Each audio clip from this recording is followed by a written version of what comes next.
आकाशवाणी लखनऊ से प्रस्तुत है प्रादेशिक समाचार।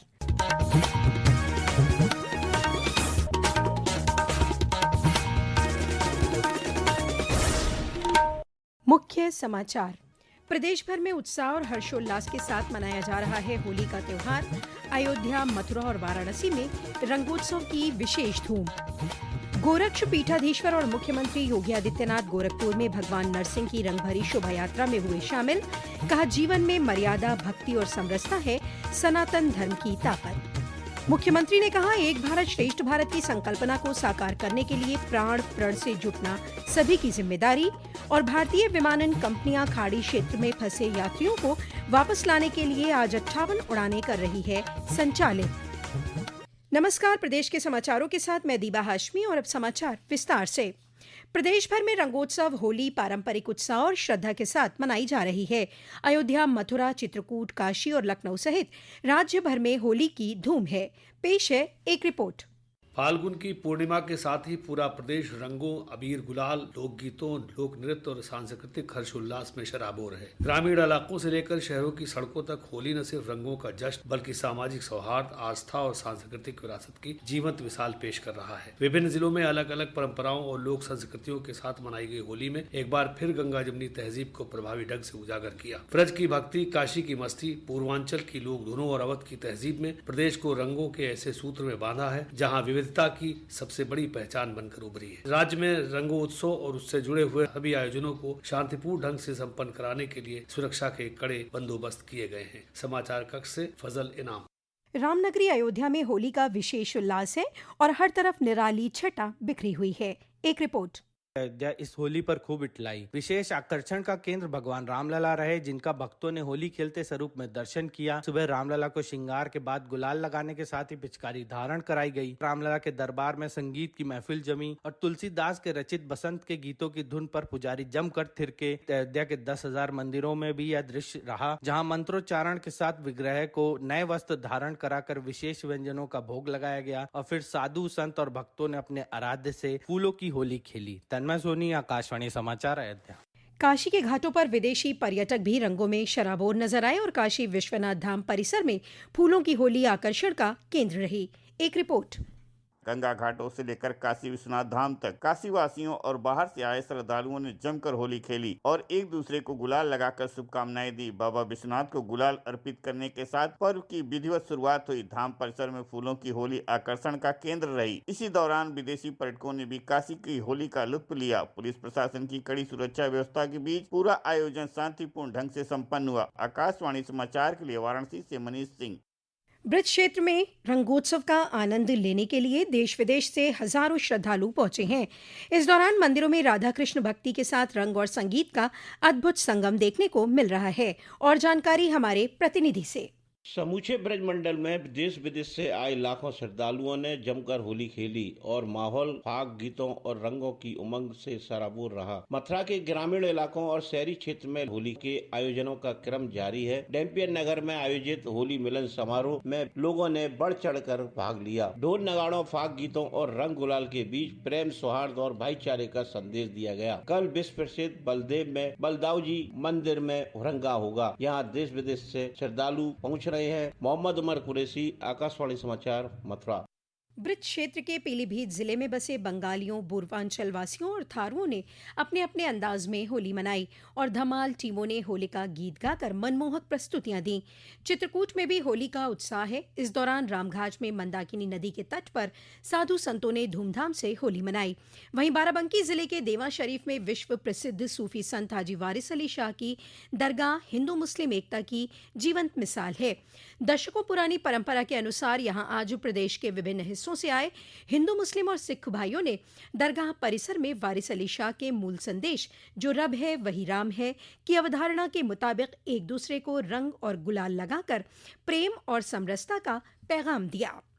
ये समाचार आप आकाशवाणी लखनऊ से सुन रहे हैं। ताज़ा समाचार जानने के लिए आप हमारी वेबसाइट newsonair.gov.in पर लॉग इन कर सकते हैं। इसके साथ ही आप प्रादेशिक समाचारों का ये बुलेटिन हमारे YouTube channel news on AIR Lucknow पर भी सुन सकते हैं। गोरक्ष पीठाधीश्वर और मुख्यमंत्री योगी आदित्यनाथ आज गोरखपुर की पारंपरिक और ऐतिहासिक भगवान नरसिंह की रंगभरी शोभा यात्रा में शामिल हुए। ये शोभा यात्रा हर वर्ष शहर के घंटाघर से राष्ट्रीय स्वयंसेवक संघ और श्री होलिकोत्सव समिति की तरफ से निकाली जाती है। शोभा यात्रा के शुभारंभ अवसर पर मौजूद जनसभा को संबोधित करते हुए श्री योगी ने कहा कि मानव मात्र के जीवन में मर्यादा, जीवंतता, भक्ति और समरसता ही सनातन धर्म की ताकत है।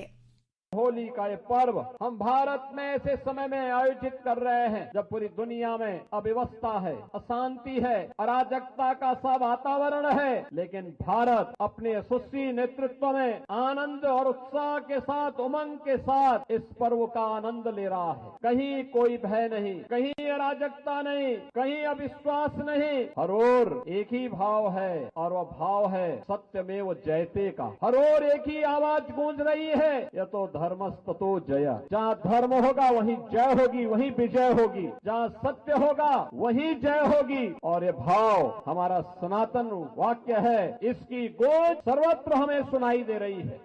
मुख्यमंत्री ने कहा कि एक भारत श्रेष्ठ भारत की संकल्पना को साकार करने के लिए प्राण प्रण से जुटना सभी की जिम्मेदारी है और इसका निर्वहन करके ही विकसित भारत बनाया जा सकता है। हमें तो भारत को मजबूत बनाने के लिए कार्य करना है, विकसित भारत की संकल्पना के साथ जुड़ना है, एक भारत श्रेष्ठ भारत के इस भाव को अपने जीवन का हिस्सा बनाना है। मुख्यमंत्री ने कहा कि प्रदेशवासियों को इस बात पर गर्व करना चाहिए कि शाश्वत चेतना और समरसता की अनुभूति कराने वाले अनेक प्रमुख विरासत स्थल उत्तर प्रदेश में हैं। श्री योगी ने कहा कि देश और प्रदेश में विरासत के संरक्षण के लिए अनेक कार्य किए जा रहे हैं। इसी क्रम में अगली होली के पहले तक गोरखपुर का भव्य विरासत गलियारा बनकर तैयार हो जाएगा। पश्चिमी एशिया में जारी संघर्ष के कारण फंसे यात्रियों की आवाजाही सुनिश्चित करने के लिए भारतीय विमान कंपनियों की आज 58 उड़ानें संचालित करने की योजना है। नागर विमानन मंत्रालय ने बताया है कि इनमें इंडिगो की 30 और एयर इंडिया तथा एयर इंडिया एक्सप्रेस की 23 उड़ानें शामिल हैं। मौजूदा स्थिति के कारण भारतीय विमानन कंपनियों की 1221 और विदेशी एयरलाइंस की 388 उड़ानें रद्द हो चुकी हैं। यात्रियों को हवाई अड्डे पहुंचने से पहले संबंधित विमानन कंपनी से उड़ान की ताज़ा स्थिति की जानकारी लेने की सलाह दी गई है। नेपाल में प्रतिनिधि सभा चुनाव को देखते हुए राज्य से सटी भारत नेपाल की सीमाएं 72 घंटों के लिए सील कर दी गई हैं। नेपाल में कल होने वाले चुनाव से पहले भारत नेपाल की समन्वय समिति की बैठक में यह निर्णय लिया गया। इस बीच एसएसबी और पुलिस ने सीमा पर गश्त बढ़ा दी है। इस दौरान सिर्फ आवश्यक और आपातकालीन सेवाओं को छोड़कर किसी भी तरह के आवागमन पर पूर्ण प्रतिबंध रहेगा। चुनाव संपन्न होने के बाद सीमा को सामान्य रूप से फिर से खोल दिया जाएगा। प्रदेश में इस वर्ष भी 35 करोड़ से अधिक पौधरोपण कराया जाएगा। इसे लेकर शासन स्तर पर तैयारियां शुरू कर दी गई हैं। पिछले 9 वर्षों में राज्य में 242 करोड़ से अधिक पौधे रोपे गए। इसके चलते प्रदेश का वनाच्छादन 559 वर्ग किलोमीटर बढ़ा है। आईसीसी T20 क्रिकेट विश्व कप का पहला सेमीफाइनल आज शाम दक्षिण अफ्रीका और न्यूजीलैंड के बीच खेला जा रहा है। ये मैच कोलकाता के ईडन गार्डन्स में खेला जा रहा है। दूसरे सेमीफाइनल में कल भारत का मुकाबला मुंबई में इंग्लैंड से होगा। दोनों मैचों के विजेता 8 मार्च को अहमदाबाद में खिताबी मुकाबला खेलेंगे। राजधानी लखनऊ में गर्मी का असर साफ दिखाई दे रहा है। आज 35 किलोमीटर प्रति घंटे की रफ्तार से उत्तर पश्चिमी हवाएं चलती रहीं और अधिकतम तापमान 32 डिग्री सेल्सियस रहा। मौसम विभाग ने बताया है कि इस हफ्ते के अंत तक गर्मी में बढ़ोतरी हो सकती है। और अंत में मुख्य समाचार एक बार फिर। प्रदेश भर में उत्साह और हर्षोल्लास के साथ मनाया जा रहा है होली का त्योहार। अयोध्या, मथुरा और वाराणसी में रंगोत्सव की विशेष धूम। गोरक्ष पीठाधीश्वर और मुख्यमंत्री योगी आदित्यनाथ गोरखपुर में भगवान नरसिंह की रंगभरी शोभा यात्रा में हुए शामिल। कहा, जीवन में मर्यादा, भक्ति और समरसता ही सनातन धर्म की ताकत। मुख्यमंत्री ने कहा, एक भारत श्रेष्ठ भारत की संकल्पना को साकार करने के लिए प्राण प्रण से जुटना सभी की जिम्मेदारी। और भारतीय विमानन कंपनियां खाड़ी क्षेत्र में फंसे यात्रियों को वापस लाने के लिए आज 58 उड़ानें कर रही है संचालित। इसी के साथ प्रादेशिक समाचारों का ये बुलेटिन समाप्त हुआ। अगला बुलेटिन रात 8 बजे FM पर प्रसारित किया जाएगा।